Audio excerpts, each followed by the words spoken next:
आज आपको एक कहानी सुनानी है। लिखने वाली लिखती हैं कि मैं 41 साल की एक शादीशुदा औरत हूं। मैं 3 बच्चों की मां हूं। मैं उन लोगों में से हूं जिन्होंने कभी अपनी मर्जी से अपनी जिंदगी नहीं गुजारी। मेरी परवरिश ही ऐसी हुई है कि खामोश रहो, जो कहा जाए वैसा करो। अम्मी ने हमेशा यही सिखाया है। मजमूई तौर पर मेरा बचपन और जवानी अच्छी यादों से भरे हुए नहीं थे, मगर मैंने हमेशा अल्लाह पर तवक्कल रखा। समझ नहीं आता कि कहां से शुरू करूं।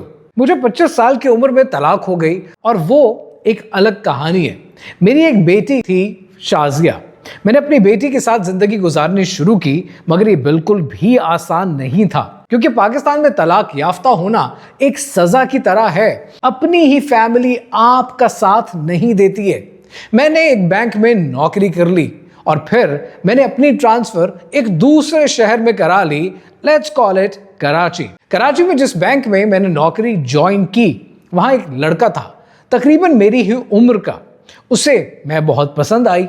मैं शादी के मूड में नहीं थी, मगर अकेले रहना भी जिंदगी के लिए आसान नहीं था, खास तौर पर एक औरत के लिए जिसने कभी अपनी मर्जी से खाना तक ना खाया हो। जब मैंने देखा कि वो संजीदा है मगर माली तौर पर मजबूत नहीं है, मगर एक बात जो मुझे मुतासिर कर गई कि उसके वालिद का इंतकाल हो चुका था और उसकी खाला ने उसे पाला था। मुझे लगा कि शायद ये मेरी बेटी को समझेगा। मैंने रिश्ता भेजने का कहा। काफी मुश्किल के बाद फैमिली मान गई, क्योंकि हम माली तौर पर मजबूत थे। मुझे अल्लाह पर यकीन था कि जो मेरे नसीब में होगा वही मिलेगा, इसलिए मैंने पैसों को वजह नहीं बनाया। शादी से कुछ दिन पहले मेरी नौकरी छूट गई। तनख्वाह ना होने की वजह से किराए का घर, बिजली, खाना पीना सब कुछ मुश्किल हो गया। शदीद माली परेशानी थी कि शादी के फौरन बाद ही ये सब कुछ देखना पड़ा। 6 माह के बाद दोबारा जाकर नौकरी मिली और फिर गुजारा चलने लगा। मैं मोहब्बत नहीं करती थी, मगर मेरे शौहर ने इतना ख्याल रखा, इतना प्यार दिया कि मैं खुश थी। काम में भी दिल लगने लगा। हमने मिलकर मेहनत की। मेरे पास जो पैसे थे, हमने उससे एक छोटा सा घर खरीद लिया। हम बहुत खुश थे। घर कुछ खास नहीं था, मगर मेहनत करते रहे। गाड़ी भी ले ली, घर को बेहतर बना लिया। मेरा छोटा सा घर मेरे लिए एक जन्नत बन गया। कुछ अरसे बाद हम उस घर को छोड़कर एक बड़े घर में शिफ्ट हो गए और पुराना घर हमने किराए पर दे दिया। जिन लोगों को घर किराए पर दिया, उनकी 2 बेटियां और एक बेटा था। मुझे पता नहीं चला कि मेरे शौहर का उस लड़की पर, यानी एक बेटी पर, कैसे दिल आ गया और कैसे उनके साथ उसका ताल्लुक बन गया। मैंने अपने शौहर पर अंधा एतमाद किया और एक दिन मैंने अपनी गाड़ी में उस लड़की की कुछ चीजें देखी जो शायद वहीं पर रह गई थी। मैंने रात का इंतजार किया, क्योंकि अब मेरे 3 बच्चे हो चुके हैं और उनके सामने मैं तमाशा नहीं करना चाहती थी। जब मैंने पूछा तो वो बहाने बनाने लगा, मगर जब मैंने ज्यादा जोर दिया तो उसने मान लिया कि उसका ताल्लुक है, सिर्फ जिस्मानी है, मोहब्बत नहीं है। मैं रोने लगी। इतना रोई कि अल्लाह पाक किसी को इतना ना रुलाए। वो लड़की मंगनी शुदा थी। उसकी उम्र 29 साल थी और मेरे शौहर 41 साल के थे। वजह पैसा था, किराया था, या कोई और हवस थी, मुझे नहीं मालूम। मेरा यकीन तो टूट चुका था। मैंने उसकी मां को बताया। उसने बहुत सुकून से मेरी बात सुनी और कहा कि गलती हो गई। उसके भाई ने भी यही कहा, लड़की ने भी यही कहा। पूरे घर को सब बता दिया था, सिवाय अपने बाप के। मैं उसके मंगेतर को सब कुछ बताना चाहती थी, बता सकती थी, मगर मैं खामोश रही। जिसका पर्दा अल्लाह सुब्हानहू तआला ने खुद रखा हो, उसका पर्दा मैं क्यों उठाऊं।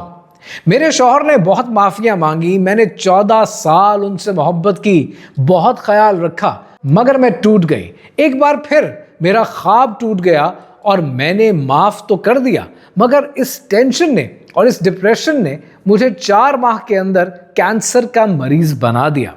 मेरे शौहर ने उस वक्त मेरा बहुत साथ दिया, ख्याल रखा, मगर मेरा दिल वीरान हो चुका था।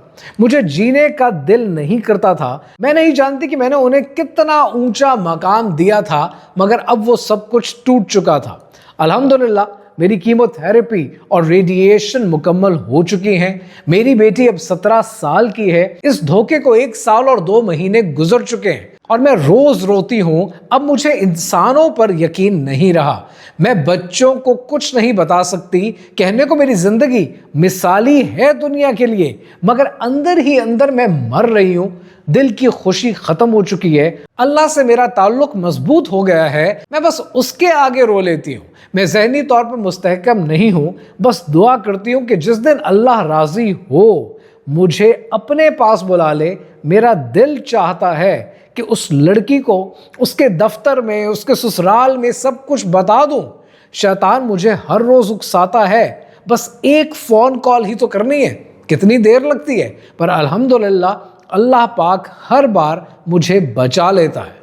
मैं शायद अपने शौहर को माफ कर चुकी हूं, मगर दिल को यकीन नहीं आता।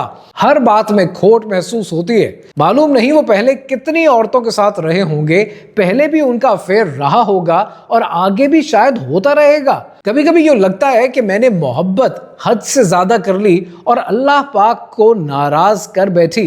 इस इंसान के लिए दिल में ये ख्याल तक आता था कि अगर सजदे का हुक्म होता तो मैं जरूर करती। मैं उससे इस लायक समझती थी, मगर अब सब कुछ खत्म हो चुका है। ये एक कमजोर आदमी है। ये बात नहीं कि मैं खूबसूरत नहीं थी, बस मुझे वो अदाएं शायद नहीं आती थी। मेरे शौहर को उस लड़की से क्या मिला, उसने मुझे दोबारा उजाड़ दिया। मैं मोहब्बत पर यकीन नहीं रखती। मेरा मानना है कि मर्द कभी मोहब्बत करता ही नहीं है। शायद वो 14 साल भी एक धोखा ही था। वो कहते हैं मुझसे गलती हो गई, मैं भटक गया था, मगर वो सुकून से सोते हैं और मैं जागती रहती हूँ, खुद से पूछती रहती हूँ कि मेरा कसूर क्या था। ये जो ईमेल एड्रेस आप लोग अपनी स्क्रीन पर देख रहे हैं, इस ईमेल एड्रेस पे आप दोस्त कहानियां भेजते हैं, सवाल भेजते हैं कि मेरी कमजोरी है कि मैं सबको शामिल नहीं कर पाता, लेकिन मेरी कोशिश होती है कि जितनी कहानियां पढ़ सकूं, जिनको एडअप कर सकूं, मैं करूं। एंड गोइंग फॉरवर्ड इंशाल्लाह you will be seeing more of these stories. लेकिन जब ये कहानी मेरे सामने आई ना, मैं एक सेकेंड के लिए रुक गया, क्योंकि ये सिर्फ एक औरत की कहानी नहीं है। ये उन तमाम औरतों की कहानी है जिन्होंने खुद को तोड़कर, जोड़कर और फिर से खड़ा किया और फिर भरोसा किया और फिर वही हुआ जो नहीं होना चाहिए था। तो आज दो चीजें करते हैं। पहली ये कि समझते हैं कि जो मर्द है वो धोखा देता है, बिट्रे करता है, चीट करता है, तो वो करता क्यों है, और फिर सीधा इन खातून से बात करते हैं। पहली बात, जब मर्द धोखा देता है, वो मर्द के धोखा देने की वजूहात होती क्या है। मर्द आम तौर पर 3 रीजंस लेता है, डेलिबरेटली और नॉट डेलिबरेटली। लेकिन वो रीजंस हैं क्या? पहली वजह है मर्द की ईगो, और मर्द की ईगो मर्द का सबसे बड़ा दुश्मन होती है। जब घर में सब कुछ ठीक होता है, जब सब कुछ सही चल रहा होता है, बीवी स्ट्रांग होती है, बच्चे मजबूत होते हैं, ठीक होते हैं, जिंदगी स्टेबल होती है, तो कुछ मर्द ऐसे होते हैं जो ये सब कुछ अनकंफर्टेबल फील करते हैं। उन्हें लगता है कि they are not needed any more, उनकी जरूरत नहीं रही, और वो फिर बाहर जाकर किसी और की जिंदगी का हीरो बनने की कोशिश करते हैं, किसी और को हीरो बनकर दिखाने की कोशिश करते हैं। ये वीकनेस है, ये करेज नहीं है। अब समझते हैं मर्द के धोखा देने की दूसरी वजह, और दूसरी वजह है इमेच्योरिटी। और यहां मैं बात कर रहा हूं, वो बात कर रहा हूं जो अक्सर लोग अवॉइड कर जाते हैं। सब मर्द फिजिकली एडल्ट हो जाते हैं, लेकिन इमोशनली बहुत कम।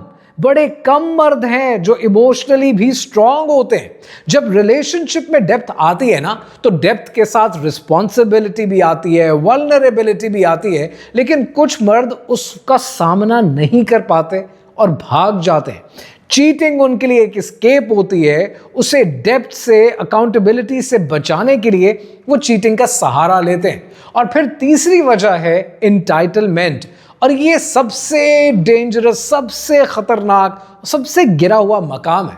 कॉन्शियसली या अनकॉन्शियसली मर्द करता क्या है, वो ये सोचते हैं कि हमें ज्यादा मिलना चाहिए था, बेटर ऑप्शंस, एक्साइटिंग ऑप्शंस, और ये माइंडसेट बड़ा टॉक्सिक है, बहुत टॉक्सिक है। और ये अक्सर वहां पलता है जहां औरत ने अपना सब कुछ दे दिया होता है, जहां वो बिल्कुल खत्म हो चुकी होती है, क्योंकि वहां पर एक मर्द ये समझता है एक औरत के लिए कि वो तो गारंटीड है, she is just around the corner और जो उसको चाहेगा उसको वो मिल जाएगा। लेकिन यहां पर ना इस्लामिक पर्सपेक्टिव समझना जरूरी है। अल्लाह ने अमानत का तसव्वुर दिया है। निकाह सिर्फ एक कॉन्ट्रैक्ट नहीं होता है, ये एक जिम्मेदारी होती है जो अल्लाह सुब्हानहू तआला के सामने ली जाती है।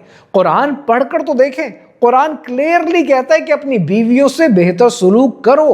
तो जब कोई मर्द बिट्रे करता है, चीट करता है, धोखा देता है, तो वो सिर्फ अपनी बीवी को धोखा नहीं देता, वो अल्लाह सुब्हानहू तआला के सामने किए हुए कौल को, अपने वर्ड को भी डिसोबे कर देता है। तो अगर कोई मर्द ये वीडियो देख रहा है, सुन रहा है और अपने अंदर कोई खला महसूस करता है, तो आपको ये समझने की और ये सुनने की जरूरत है कि ये जितनी एक्साइटमेंट आपको नजर आती है ना, ये सब टेम्परेरी है, लेकिन जो आपके घर में होता है वो परमानेंट होता है। एक इमेज मैं अपनी टीम से कहूंगा यहां इस वीडियो में शेयर करें, ये इमेज हमेशा मेरे पास सेव्ड रहता है, ये इंसान को राह रास्त पर रखता है और ये इमेज आपके साथ मैं शेयर कर रहा हूं because this tells everything, a picture worth 1000 words. एक बात हमेशा याद रखें, एक उर्दू का बहुत पुराने उर्दू का एक शेर है। वो शेर में कहता है शायर कि मगस को बाग में जाने न दीजो, मगस को बाग में जाने न दीजो कि नाहक खून परवाने का होगा, मक्खी को बाग में मत जाने दो क्योंकि परवाना मर जाएगा। परवाना कैसे मरेगा? मक्खी बाग में जाएगी, बाग में जाकर फूल पे बैठेगी, फूल से रस निकालेगी, उस रस से वो अपना छत्ता बनाएगी, उस छत्ते से शहद बनेगा, शहद बनने के बाद जो बाकी बचेगा उससे मोम बनेगी, उस मोम से मोमबत्ती बनेगी। जब मोमबत्ती जलेगी ना तो एक परवाना आएगा और मोमबत्ती की लौ से परवाना जल जाएगा। आपका एक एक एक्शन इस दुनिया में कहीं ना कहीं किसी ना किसी की जिंदगी को इंपैक्ट करता है, ये बात आपको समझनी चाहिए। अब मैं जरा डायरेक्टली इन बहन से बात करता हूं कि जिन्होंने ये कहानी भेजी थी। पहली बात ये कि आपने पहले भी खुद को अकेला खड़ा किया, डिवोर्स के बाद बच्चे को रेज करने के लिए, अकेले उसे पालने के लिए, तब भी दुनिया ने यही कहा कि शायद ये नहीं कर पाएगी, तब भी आप अकेली थी, पर आपने करके दिखाया। वो स्ट्रेंथ अभी भी आपके अंदर है, किसी ने नहीं छीनी है, सिर्फ छुप गई है। दूसरी बात ये कि जो हुआ वो आपकी गलती नहीं थी, और ये बात मैं बड़ा क्लियरली के साथ आपको बताना चाहता हूं, क्योंकि इस माशरे के अंदर ना हम औरत को सिखाते ये हैं कि कुछ तो हुआ होगा, कुछ तो कमी रह गई होगी, कुछ तो इज्जत नहीं दी होगी तो उसने ऐसा किया। नहीं, किसी की चीटिंग का बोझ अपने कंधे पर उठाने की जरूरत नहीं है, वो उसका फेलियर है, उसकी कमजोरी है, आपका कुछ नहीं गया, आपने कुछ गलत नहीं किया। तीसरी बात जो कि प्रैक्टिकल है वो ये कि अब ट्रस्ट टूट चुका है और ट्रस्ट रीबिल्ड होता है, लेकिन सिर्फ अल्फाज से नहीं, सिर्फ टाइम से नहीं, एक्शन से।